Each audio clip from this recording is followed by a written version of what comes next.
अब कर्नाटक में BJP opposition में है, इससे क्यों सवाल किया जाए? सवाल तो हुक्मरान पार्टी से किया जाना चाहिए। फिर भी हमारा सवाल अपोजिशन पार्टी बीजेपी से है। मैं मोहम्मद तलहा सिद्दी बापा।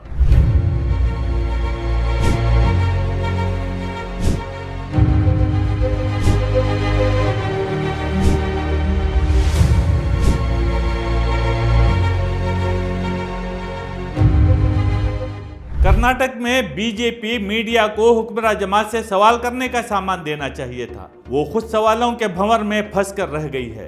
अब कांग्रेस इक़्तिदार में आए 50 दिन गुजर चुके हैं। बजट पेश किया जा चुका है। अब बजट पर गवर्नर की तकरीर पर बहस हो रही है। कहाँ है बीजेपी, जिसे बजट में अवाम के मसाइल को शामिल न करने पर सवाल उठाना चाहिए था? वो अपने ही अंदरूनी झगड़ों में फंस कर रह गई है। 50 दिन गुजरने के बाद भी बीजेपी को अपोजिशन पार्टी का लीडर बनाने लायक फर्द नहीं मिल रहा है, जिसका मतलब है कि बीजेपी में क़यादत का काल पड़ गया है या फिर अंदरूनी लड़ाई बढ़ गई है। अगर ये अपोजिशन पार्टी के अंदरूनी हालत है तो वो हुक्मरान जमात के किसी भी मामले पर सवाल करने की कहाँ हाल है? 30 साल पहले भी ऐसी ही सूरत हाल थी। बीजेपी तब भी अपोजिशन में थी। देवे गौड़ा इस वक्त वजीर आला थे। इस वक्त भी हुक्मरान जमात में चीफ मिनिस्टर की कुर्सी के लिए देवे गौड़ा और रामकृष्ण हेगड़े के दरमियान रस्साकशी चल रही थी। इस वक्त बीजेपी अपोजिशन में थी। कांग्रेस 27 एमएलए के साथ तीसरे नंबर पर थी। उस वक्त कर्नाटक असेंबली का इजलास चल रहा था और आज ही की तरह बीजेपी अपने लिए एक लीडर चुनने में नाकाम थी। उस वक्त बीबी शिवप्पा इस वक्त के येडियुरप्पा से ज्यादा मकबूल थे। येडियुरप्पा और बीबी शिवप्पा के दरमियान अपोजिशन लीडर की कुर्सी के लिए गर्मा गर्म बहस चल रही थी। बीबी शिवप्पा इस वक्त येडियुरप्पा से ज्यादा बासर लीडर थे। उस वक्त कर्नाटक बीजेपी शिवप्पा ही के हाथ में थी। बीबी शिवप्पा बीजेपी के एक अमीर लीडर थे जो पार्टी को मुनज़्ज़म करने की कोशिश कर रहे थे। इस वक्त बीजेपी गरीब थी। पार्टी के लीडरान जहां भी जाते अपने केडर के घरों पर खाना खाते और वहीं रुकते थे। LK आडवाणी, अटल बिहारी वाजपेयी जैसे बासर लीडर रियासत में आते तो शिवप्पा के घर ही रुकते और शिवप्पा ही के कार में दौरे करते थे। बीबी शिवप्पा दिल्ली के लीडरों के करीब होने की वजह से ये माना जा रहा था कि शिवप्पा ही अपोजिशन लीडर बनेंगे, लेकिन आखिरकार BS येडियुरप्पा को अपोजिशन लीडर मुंतखब कर लिया गया। शिवप्पा को पार्टी में कोई बाहसर हैसियत भी न मिली। आज किसी को याद नहीं कि कर्नाटक में बीजेपी को खड़ा करने में बीबी शिवप्पा की क्या कोशिशें शामिल थीं। ये 30 साल पहले की कहानी है। बीजेपी का हाल आज भी मुख्तलिफ नहीं है। बीजेपी कर्नाटक इलेक्शन में जिल्लत आमीज शिकस्त के सदमे से अभी तक बाहर नहीं आई। हार का जायजा ले रही चिंतन बैठक में रियासती इंचार्ज अरुण सिंह ने अपोजिशन लीडर के बारे में पार्टी वर्करों से राय इकट्ठी की थी। ख्याल किया जा रहा था कि उसी वक्त अपोजिशन लीडर का ऐलान कर दिया जाएगा। वो नहीं हुआ। साबिक वजीर वी सोमन्ना ने खुला बयान दिया था कि वो पार्टी सदर के ओहदे के ख्वाहिशमंद हैं। कर्नाटक में बीजेपी सदर नलिन कुमार कटील ने पहले बेलगाम में बयान दिया था कि वो इंतखाबी शिकस्त की अखलाकी जिम्मेदारी कबूल करते हुए इस्तीफा देंगे, जिसके बाद उन्होंने यू टर्न लिया। मुझे नहीं मालूम कि अपोजिशन लीडर के इंतखाब में मसला कहां पैदा हो रहा है। मरकजी वजीर मानसुख मांडविया और महाराष्ट्र के साबिक वजीर विनोद तावड़े भी रियासत कर्नाटक में चिंतन बैठक में मुबस्सिर के तौर पर मौजूद थे।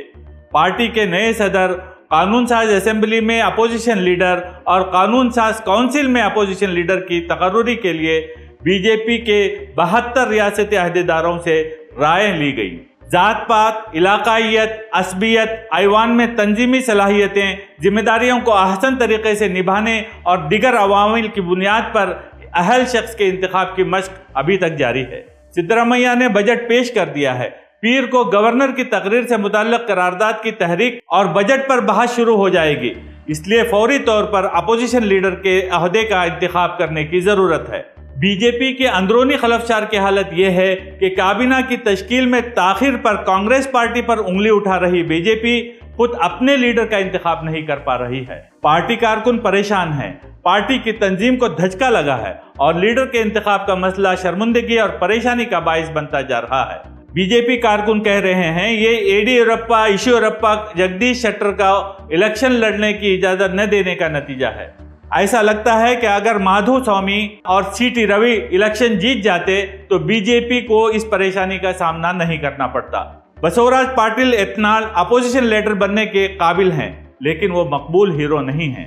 एक हकीकत ये भी है कि साबिक चीफ मिनिस्टर बसवराज बोम्माई एक करिश्माती लीडर नहीं हैं।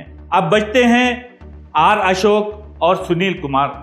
कारकुनों के हलके में येदियुरप्पा के बेटे विजेंदर का नाम सामने आ रहा है। विजेंदर का नाम सामने आने से एतनाल धड़े से बगावत का इम्कान होने की वजह से विजेंदर का नाम हटा दिया गया है। 9 जुलाई को बीजेपी के जनरल सेक्रेटरी एन रवि कुमार ने कहा था कि आज अपोजिशन लीडर का इंतखाब होना चाहिए, लेकिन हुआ नहीं। पार्टी रहनुमाओं का कहना है कि ये सच है कि पार्टी की शिकस्त के साथ साथ पार्टी लीडर का इंतखाब में पीछे रह जाना शर्मनाक है। साबिक वजीर मुरुगेश निरानी ने किसी शख्स का नाम लिए बगैर कहा कि एक खास शख्स पार्टी लीडर की जगह लेगा, इंतजार करो और देखो।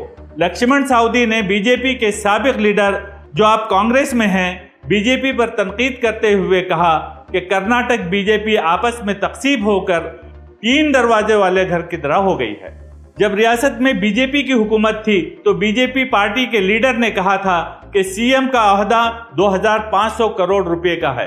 कांग्रेस के वजीर सनत एमबी पाटिल ने बीजेपी की चुटकी लेते हुए कहा, क्या आप अपोजिशन पार्टी के लिए भी बीजेपी सैकड़ों करोड़ों का सौदा कर रही है? एच विश्वनाथ ने कहा कि रियासत की तारीख में यह पहला मौका है कि असेंबली और कानून साज काउंसिल के दोनों ऐवानों में अपोजिशन लीडर के बगैर बजट पेश किया जा रहा है। ये शर्म की बात है और इससे बीजेपी की तंजीमी बेबसी जाहिर हो रही है। HD कुमारस्वामी इस वक्त अपोजिशन लीडर का रोल निभा रहे हैं। बीजेपी में अपोजिशन लीडर बनने के लिए अब कई लोग कतार में ठहरे हैं। पार्टी हाईकमान के नुमाइंदों ने इस बारे में अपनी राय इकट्ठी की है। एहतिजाज, नारेबाजी करना, तकरीरें करना अलग बात है। अपोजिशन लीडर के लिए हुकूमत को घेरने के लिए आदाद व शुमार जमा करने और ऐवान में मौजू के मुताबिक बात करने की सलाहियत दरकार होती है। अब बीजेपी में इस किस्म की बासलाहियत लोगों का फुकदान है।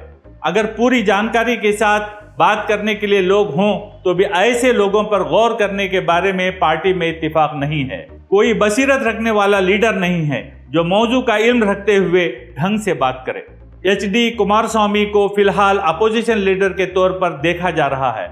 ऐसा लगता है कि बीजेपी इस बात पर राजी हो गई है कि कुमारस्वामी को अपोजिशन लीडर होना चाहिए। इसमें हैरानगी की कोई बात नहीं है। अगर बीजेपी अगले लोकसभा इंतखाबात की मुहिम के हिस्से के तौर पर अपोजिशन की सीट HD कुमारस्वामी को दे देती है, कल होने वाले लोकसभा इंतखाबात के बाद बीजेपी एक और ऑपरेशन कमल की तैयारी कर रही है।